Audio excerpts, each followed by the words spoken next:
A recent court ruling put tens of thousands of veterans known as Blue Water veterans on the path to compensation tied to their service in Vietnam. The Department of Veterans Affairs is at the center of the fight, and local vets are holding out hope the VA will finally do what's right. The distance offshore depended on what target at which we were firing at any given time. Rex Settlemore's service in the Navy took him to many places. The Vietnam War was one of them. Our guns had a range of 12 miles, and many times we were called upon to fire as deeply inland as we possibly could, and so the ship moved in within a few hundred yards offshore. Rex is a Blue Water veteran, so named for the deep blue water the ship sailed on.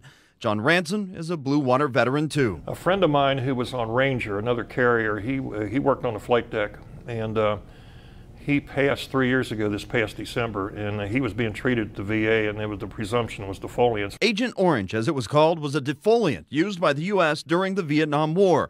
Those soldiers on the ground are presumed to be contaminated by it and all the ailments that come along.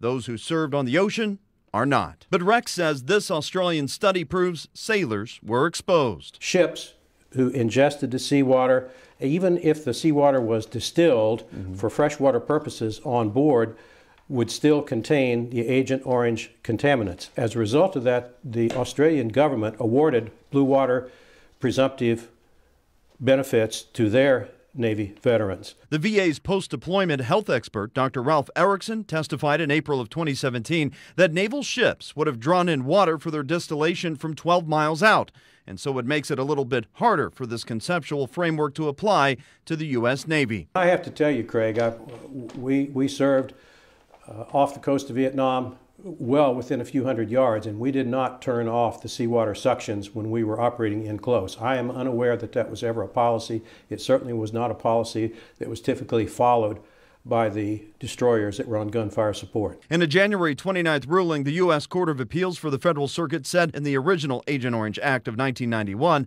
Republic of Vietnam covers everyone whose service included duty or visitation in the Republic of Vietnam, which under background law embraces the territorial sea. What was your reaction initially? I was very encouraged.